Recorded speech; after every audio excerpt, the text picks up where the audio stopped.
So usually, when we try to measure the weight of a person's character, we're basically acting like an audience. Right. We just watch. We judge people based on this, like, empirical evidence they leave behind in their wake. Yeah, the observable stuff. Exactly. Like how they interact with a stressed out waiter, or, the tone they use in a really crowded high-stakes meeting, or even just the kind of curated morality they project online. Oh, definitely, the online persona. Right. So we gather all this external data, we run it through our own little internal social algorithms, and we basically conclude, okay, there it is. That is the sum total of who this person is. And we do that because, frankly, we rely on the observable. It gives us this sense of empirical comfort. Because it's tangible. Yeah, exactly. It is deeply unsettling to interact with people knowing that, their public projection might just be a complete fabrication. Oh, yeah. It's terrifying. Right. So we cling to these external metrics to categorize the world. We need to know who is safe, who is unsafe, who is good, and who is bad. But consider what happens when you just completely strip away the audience. Yeah. Like, what actually happens when the social incentives vanish? When no one is watching. Right. When the risk of punishment is totally removed and the possibility of getting praise is just entirely erased, that is the exact landscape we are walking into today. It is a dark room to walk into. It really is. So for this deep dive, we are pulling exclusively from excerpts of Chapter 14 of Albert Pike's Morals and Dogma. And specifically, we're dissecting this archetype he calls the Perfect Elu. And honestly, this entire text poses one really terrifying question for you. Yeah, it does. Who are you when the external world ceases to look? Like, can you remain true to your principles when you are operating completely in the dark? And that demands an intensely focused, almost claustrophobic level of introspection. Claustrophobic is a great word for it. It really is. And I think the term Elu itself is super vital to understand before we even really dive in. So let's define that first. So it's derived from French, meaning the elect or the chosen. But you have to remember, within the esoteric framework of this specific 19th century text, you are not chosen by some divine lottery. Right. It's not like you're handpicked by the universe. Exactly. And you aren't elevated by a societal vote either. You elect yourself. Wow. Yeah, and the ballot you cast to elect yourself is comprised entirely of unseen, really rigorous internal discipline. Reading through these excerpts, you just immediately feel the weight of the environment this text kind of forces you into. It's heavy. It is. It completely pulls you away from the noise of modern life. It places you in this mental space that feels almost like a quiet, shadowy library. Just filled with floor-to-ceiling philosophical texts. Exactly. The camera violently pans away from the outside world and zooms terrifyingly close into the self. Yeah. And to really understand the shock of this pivot, you have to look at the preceding material. Chapter 13. Right. If you have any familiarity with Chapter 13, the focus there is super expansive. It's all about outward discovery. Uncovering hidden truths. Yeah, uncovering truths, untangling the grand mechanics of the universe, and, actually seeking justice out in the world. But then you turn the page. But the moment you turn the page to Chapter 14, it's like all that outward momentum just hits a brick wall. It forces a philosophical crisis, really. Explain that. What do you mean by crisis? Well, think about it. You spend all this time accumulating knowledge about the external world, right? You're identifying the injustices of society. You're uncovering these profound truths. Right. You're doing the work out there. Yeah, but then the text turns around and asks a devastatingly simple question. Are you actually a suitable vessel for that knowledge? Oh, wow. It proposes that you really cannot effectively apply any of those discovered truths out in the external world if your own internal house is fundamentally corrupted. Okay, let's unpack this. Because the text is arguing that justice isn't something you just build out in the world, like a courthouse or a new legal code. No, not at all. It asserts that justice is basically fundamentally an internal state of being. Like, you have to achieve it within yourself before you can ever hope to dispense it. Precisely. But let me challenge this immediately. Right. Because demanding that a person achieve complete internal purity before they're even allowed to combat external injustice, that feels like a recipe for absolute paralysis. How so? Like in a practical sense? Well, human beings are profoundly flawed, contradictory creatures, Oh, of course. If the prerequisite for fighting against a corrupt system or just defending someone who is being wronged is that I first have to have a perfectly aligned, flawless internal state. I am never going to leave my house. Right. You'd just be stuck. Yeah. I'll just sit in my living room, meditating on my unexamined biases while the actual world burns down outside. Yeah, it sounds impossible. It feels like a philosophical luxury that disenfranchised people simply cannot afford. So does this archetype actually demand perfection before action? What's fascinating here is that this is a brilliant critique, and it actually cuts right to the heart of how this text is so often misinterpreted. Okay, so I'm getting it wrong. Well, the trap is viewing internal justice as a final destination. Like a goal you reach. Right, like it's a certificate of moral purity that you frame on your wall before you're finally permitted to engage with society. Right. Pike is not demanding divine perfection here. He is demanding rigorous, unsparing awareness. Unpack the distinction there. Because how does just having awareness prevent that paralysis I was talking about? Well, paralysis happens when you are terrified of your own hypocrisy. Oh, that makes sense. The Perfect Elu does not claim to be free of flaws. They aren't perfect. Rather, they commit to this continuous, active process of internal auditing. Like checking their own ledgers constantly. Exactly. Think of it as a mechanism of calibration. When you are deeply, painfully aware of your own capacity for self-deception, for selfishness, and for injustice, it fundamentally alters the way you judge the world. Because you know you're guilty of it too. Yeah. You no longer judge with the blinding arrogance of the self-righteous. You judge with a tempered, measured hand. So it's really about the geometry of your judgment. I like that phrase. Like, if I know my own internal foundation is prone to shifting, I'll build external structures with that exact flexibility in mind. Right. But if I pretend my foundation is this flawless bedrock, and I try to build a towering, rigid skyscraper of justice on top of it. The structure eventually snaps under its own weight. Because the foundation wasn't what I thought it was. Exactly. And the text points out that when you bypass this self-examination entirely, and you just rush out to enforce external justice, your actions invariably become corrupted. They turn into something else. Yeah, what you call justice devolves into simple psychological projection. Oh, wow. So you're just projecting your own issues onto other people. You end up ruthlessly punishing others for the exact flaws you refuse to confront in the mirror. That is, yeah, that's heavy. So the inward turn isn't about achieving a flawless state at all. It is about gathering the necessary psychological data to ensure your outward actions aren't just disguised cruelty. Okay, I follow that. That makes a lot of sense. The internal audit is like a continuous background process, not some gatekeeper preventing all action. Yes, exactly. But, you know, if we're constantly auditing this internal foundation, we have to look at the actual building materials. The core components. Right. And the source text provides very specific, totally uncompromising material for this internal architecture. Absolute integrity. It is the gravitational center of the entire chapter. Yeah. I mean, without it, the archetype collapses completely. And the text defines integrity with, like, a brutal strictness. Oh, it does. It is not the colloquial, modern definition of just being a good person most of the time. No, grading on a curve is not allowed here. It's defined as complete honesty, unwavering consistency, and absolute loyalty to one's core values. And crucially, the text explicitly rejects any form of situational ethics. Which is really tough for people to swallow. Yeah.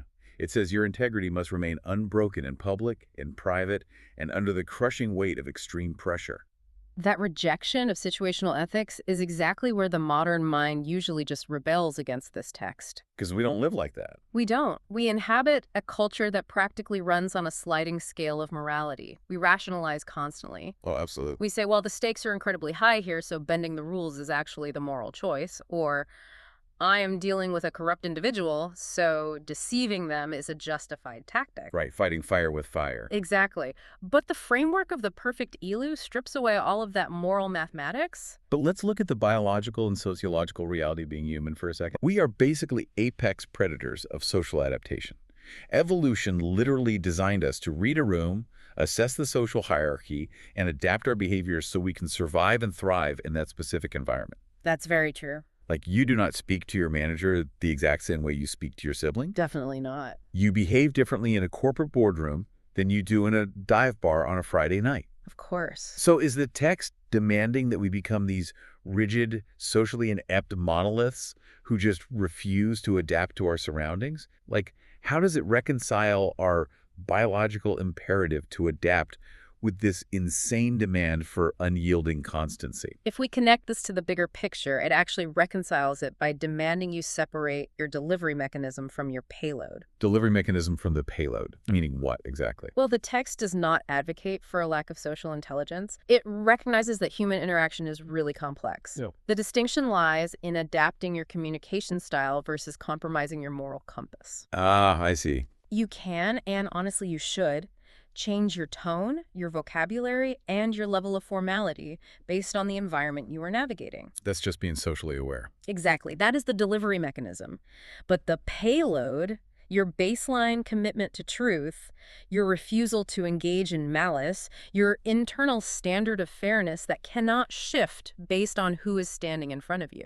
Okay, so I can change the paint on the house, I can remodel the facade to fit the neighborhood, but the load-bearing walls cannot move. Yes, that's a great analogy.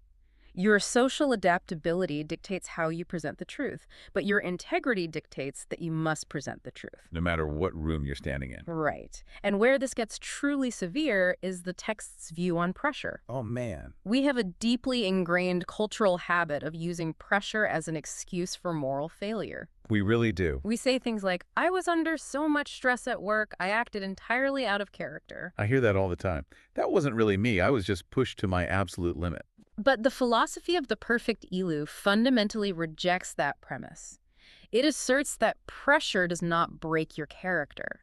It reveals it. Oh, wow. Squeezing a sponge doesn't put water into it, right? It only forces out what was already hiding inside. Right. If you crack under pressure and engage in deception or cruelty, the text argues that this was always your baseline. It was just hidden. Exactly. The pressure just stripped away your energy to maintain the polite performance you're putting on. That is a terrifying mirror to hold up. It's uncompromising. It completely revokes the excuse of circumstance. Yeah. It means that if my integrity only exists when the bills are paid and the sun is shining and everyone is getting along, Yeah. then I don't actually have integrity. I just have a preference for peace. Wow. Yes, a preference for peace is a luxury. Integrity is a necessity. It's heavy. And moving from recognizing that necessity to actually manifesting it in the physical world requires a vehicle. Because having a philosophical understanding of your values is just the theoretical stage. Which brings us to the translation mechanism.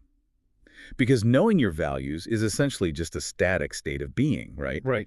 But pushing those values out into a chaotic, resistant world requires an engine. And the text introduces discipline as that very specific engine. It does. And it issues a stark warning, honestly. It says, without discipline, principles are entirely meaningless. Meaningless is a really heavy word choice in a philosophical text. It really is. It's not saying your principles are just weak or secondary. It says they literally have no meaning at all without the physical force of discipline standing behind them. Here's where it gets really interesting for me. I think of this through the lens of architecture. Okay, lay it on me. Your morals, your deeply held beliefs, your integrity, those are the blueprints for a magnificent cathedral. Okay. You spent years detailing the arches, calculating the weight distribution, ensuring the design is flawless. But a blueprint, no matter how brilliantly conceived, cannot keep the rain off your head. Right, it's just ink on paper. Exactly. It exists purely in the realm of potential. Yeah. Discipline is the construction crew. Discipline is the actual friction of the hammer hitting the nail. The sweat and the labor. Yes. It is the agonizingly early mornings, the heavy lifting, the physical exhaustion required to pull that idea out of the abstract ether and literally force it into physical reality. I love that. You can have the most righteous blueprint in the history of human thought, but without the brutal daily labor of the construction crew, your morals do not actually exist in the world. They are just a comforting story you tell yourself before you go to sleep. This completely upends how modern society evaluates morality, honestly. Doesn't it? We have drifted into this state where we judge ourselves, and often others, purely by intention. Well, I meant well. Exactly. We view ourselves as good people because we hold good opinions or because we feel empathy when we watch the news. We feel the right feelings. Right. We equate the generation of a noble thought with the execution of a noble deed. But Pike's text cuts right through that delusion. Intent without action is morally void. So how does the text mechanize this? Like, practically speaking, how does discipline actually function as this construction crew? It functions primarily as a gatekeeper against impulse, Okay. because the human mind is an endless generator of impulses, driven by biology, fear, exhaustion, ego, whatever. We're messy. Your brain will naturally generate the impulse to lie to avoid an uncomfortable confrontation. It just will. Of course. Path of least resistance. Or it will generate the impulse to take more than your fair share if you think you won't be caught. Now, the text does not condemn you for having the impulse. The impulse is just biological noise. It's just the brain doing brain stuff. Exactly. Discipline is the localized mechanism, the bouncer at the door of your physical actions that says, I acknowledge this impulse, but it does not align with the blueprint.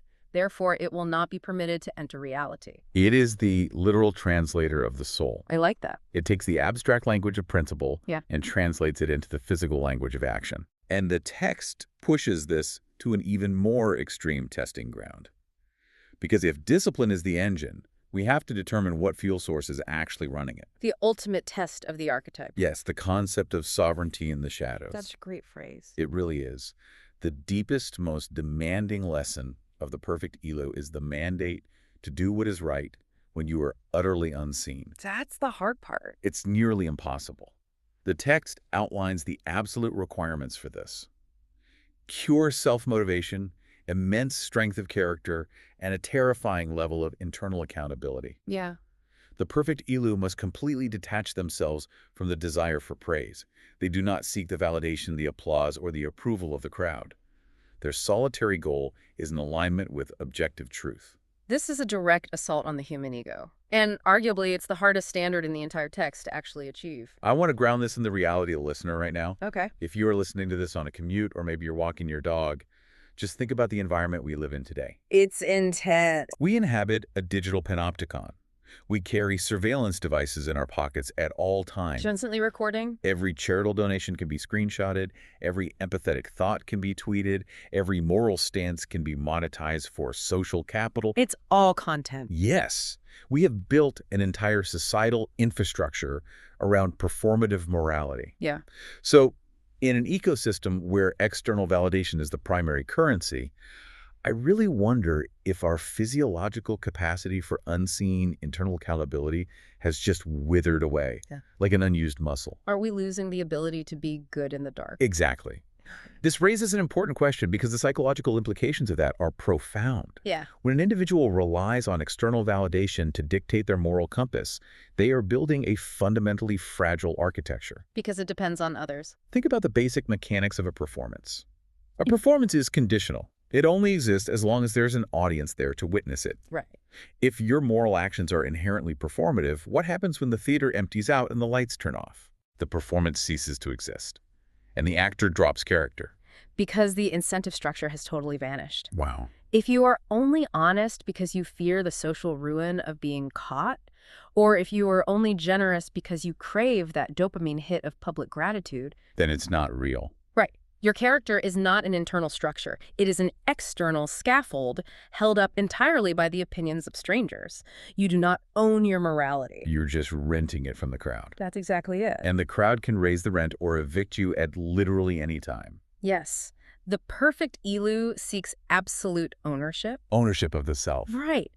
By deliberately and painfully untethering their actions from the approval or disapproval of others, they achieve true internal freedom. Because they're no longer slaves to the applause. Exactly. When you execute the right action in total obscurity, knowing there is zero chance of reward, zero recognition, or even a quiet thank you, you are proving to yourself that the blueprint is real. You're proving the math works. You are proving that the construction crew of your discipline shows up to the job site even when the foreman is on vacation. I imagine the resulting psychological state from that is just incredibly liberating. Oh, absolutely. Because you stop burning vast amounts of cognitive energy, constantly calculating how your actions are going to be perceived by the collective. It creates a state of terrifying clarity. Terrifying. Yeah, because when the only judge you are attempting to satisfy is your own rigorously informed conscience, you become immune to the levers that society uses to control people.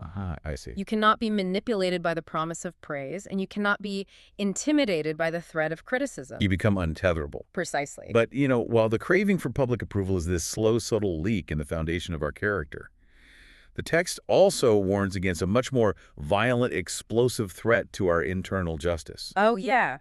The big one. And that threat is unchecked emotion. The ultimate enemy of clarity. This is really where the internal architecture often faces its most severe seismic stress. The rule laid out by Pike here is absolute. He says justice must never be driven by emotion. Never. The specific teachings demand that you must ruthlessly control anger, actively suppress impulsive decisions, and enforce a mandatory period of thought before taking action. It's strict. It really is. Yeah. The underlying premise is that emotion, by its very chemical nature, inherently clouds judgment. And it's a rigid demand, and it often creates friction for modern readers, honestly. Why do you think that is? Because we are frequently taught today to trust our feelings as authentic indicators of our truth. Live your truth, trust your gut, that kind of thing. Right. And I am actually going to push back on the text here because I think a blanket condemnation of emotion driving justice ignores the actual mechanics of systemic change. Okay, let's hear the pushback. Let's look at the concept of righteous anger. Hmm? If you are a marginalized person and you witness a horrific, systemic injustice being perpetrated against your community, doesn't that naturally evoke a powerful, burning emotional response? It would be strange if it didn't.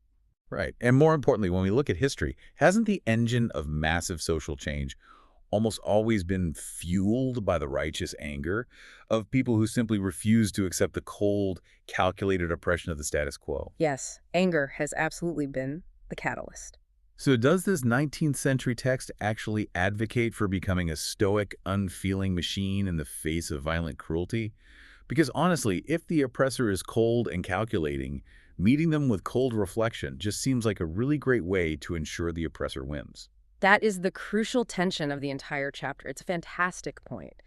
And it requires us to separate the biological utility of an emotion from the philosophical execution of justice. Okay, explain that. The text is not telling you to lobotomize yourself. It is not demanding that you witness cruelty and feel absolutely nothing. Okay, good. The critical distinction lies in the difference between emotion as a diagnostic tool versus emotion as a tactical commander. Break that down. How does anger function as a diagnostic tool? Think of anger as a fever in the human body. Yeah. A fever is not a disease, right? It is an immune response. It means the body is fighting something. Exactly. When a biological system detects an infection, an injustice, it raises its temperature to burn out the invading threat. Right. It is a vital, totally necessary alarm system. It alerts you that the baseline has been violated and attention is immediately required. That is righteous anger. It is the fever that says, this cruelty cannot stand. But a fever that burns too hot or lasts too long eventually causes brain damage and kills the host. Yes, that is the exact mechanism the text is warning against.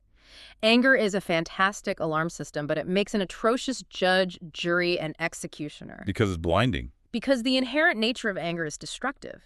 Anger does not seek equilibrium, it seeks retribution. It just wants to break things. It wants to inflict the pain it is experiencing back onto the source. Right.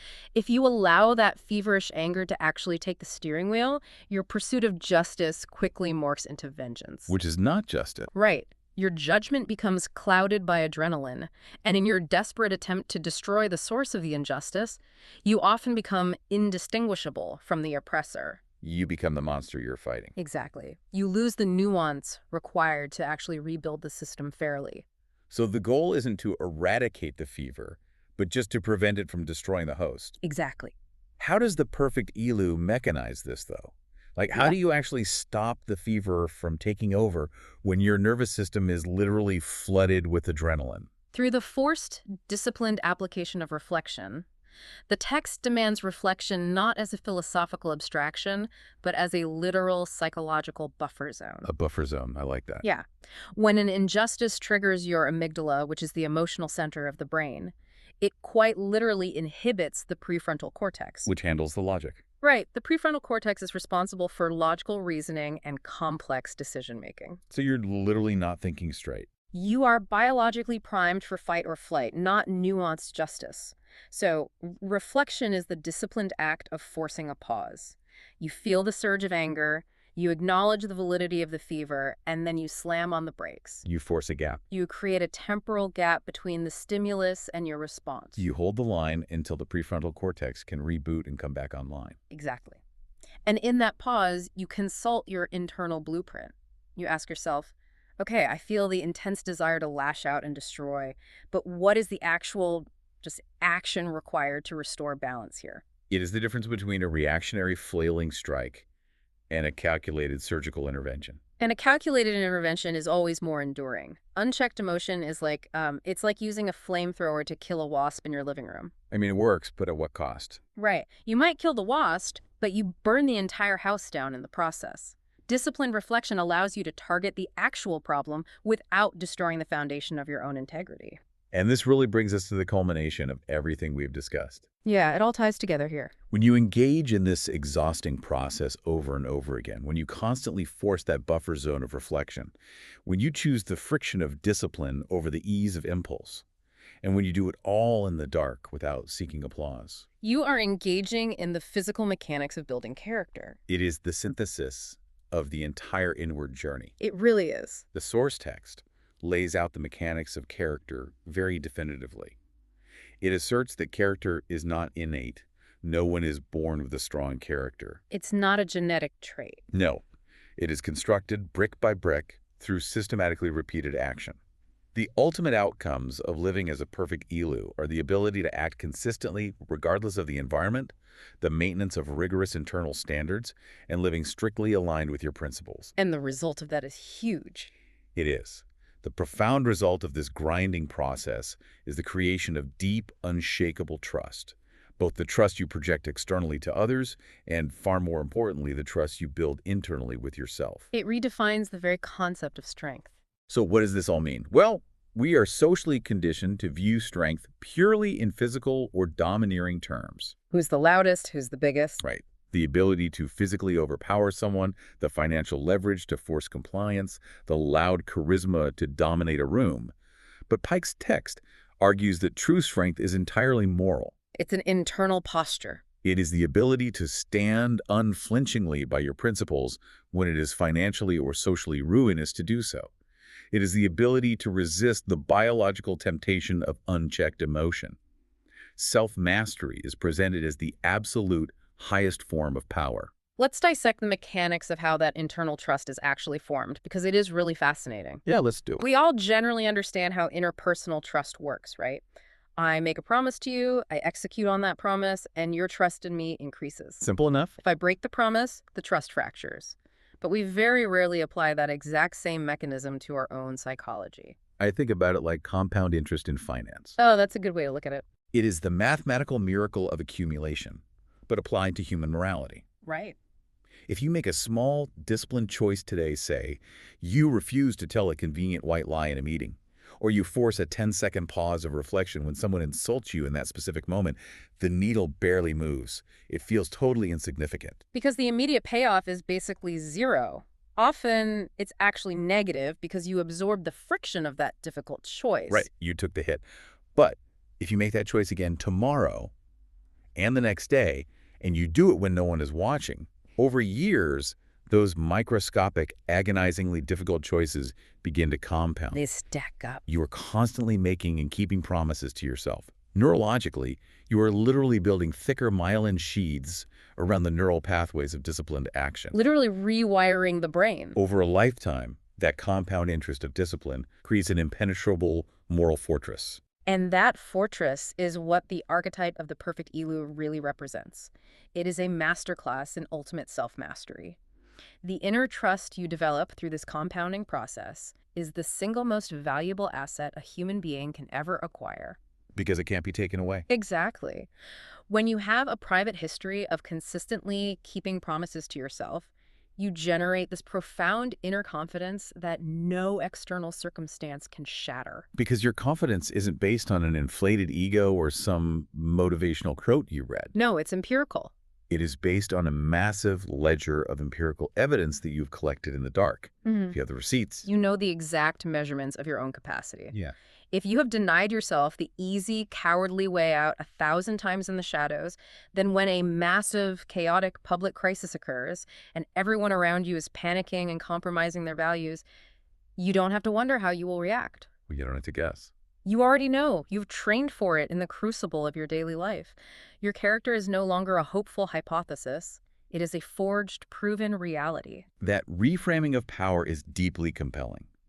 If you can master your own impulses, if you can filter the fire of your emotions through the cold lens of reflection, and if you can maintain absolute unyielding integrity in a total vacuum, You become practically untouchable. you really do. You step outside the economy of manipulation entirely. You cannot be bought because you have determined that external currency is worthless compared to the value of your internal integrity. Right. And you cannot be intimidated because your foundation is built on constant internal truth rather than shifting external circumstances. It is a state of profound autonomy. It represents the absolute zenith of the inward journey. The outward discovery in Chapter 13 was about understanding the mechanics of the universe. Yes. But Chapter 14 demands that you become a fully sovereign universe unto yourself, governed entirely by your own rigorous laws of justice, and sustained by the endless fuel of your own discipline. It is a heavy, completely uncompromising standard. It truly is. This has been a grueling, profoundly challenging dive into the philosophical deep end. It's been intense. Before we wrap up, let's trace the arc of the journey we have taken with the Perfect Elu today. Good idea. We began by dismantling the illusion that justice is merely an external system we impose on the world, realizing instead that it is an internal geometry we must constantly and painfully calibrate within ourselves. We examine the building materials of that internal structure, recognizing that integrity is the non-negotiable bedrock. And we confronted the difficult reality that true integrity requires consistency, actively rejecting the comforting adaptability of situational ethics. We identified discipline not just as a virtue, but as the literal physical engine that translates the abstract blueprint of our morals into the physical reality of our actions. Yes. We faced the terrifying ultimate test, the necessity of maintaining that discipline completely in the dark, severing our reliance on the dopamine loop of external validation and public praise. We dissected the volatile nature of emotion, learning to utilize righteous anger as a vital diagnostic tool, while using the forced buffer zone of reflection to ensure it never takes command of our judgment. And finally, we saw how the grueling friction of these daily microscopic choices eventually compounds, forging an unshakable inner trust that culminates in the ultimate power of self-mastery. A roadmap that demands absolute surrender of the ego, but offers true sovereignty in return. And so, because the very nature of this text demands ruthless internal auditing, we have to turn this lens directly back onto you, the listener. You can't just listen and move on. No, you cannot passively consume this philosophy. You have to ask yourself the uncomfortable questions. If we audited your life today, would the physical actions you took match the high-minded principles you claim to hold in your mind? A tough question. When the pressure inevitably mounts and the excuse of circumstance offers you an easy way out, does your discipline actually hold the line? Right. And the most defining question of all, when the panopticon of society looks away and there is no one left to applaud or condemn you, who are you? Those are the questions that pour the concrete for the foundation. The journey through Morals and Dogma does not end in this shadowy library, though. In our next deep dive, we will push forward into Chapter 15, exploring the archetype of the Knight of the East. It's going to be a good one. Having spent this time establishing a rigorous, unbreakable internal foundation, the narrative will forcefully pivot outward once again, tackling monumental themes of freedom, resilience, and the sheer audacity required to rebuild what has been destroyed. It is an incredible evolution of the concepts we discussed today. Because you cannot rebuild the external world until you have mastered the internal one. The Perfect Elu is the absolute prerequisite for the Knight. But before we officially close the book on Chapter 14, I want to leave you with one final practical thought to carry with you. We have spent an hour establishing that your truest self is forged entirely in the shadows. So consider this as you go about the rest of your day. Look at the landscape of your routines, your obligations, and your interactions. Find one action you can take today, one specific, deliberate choice aligned with your highest principles that is completely unseen. Unseen and uncelebrated. An action that will yield absolutely zero praise, no external reward, and that no one will ever know you did. Execute that action. Because while the world will never see it, it will quietly but permanently shift the foundation of your own character. Own your morality. Take the action in the dark. We will see you next time on The Deep Dive.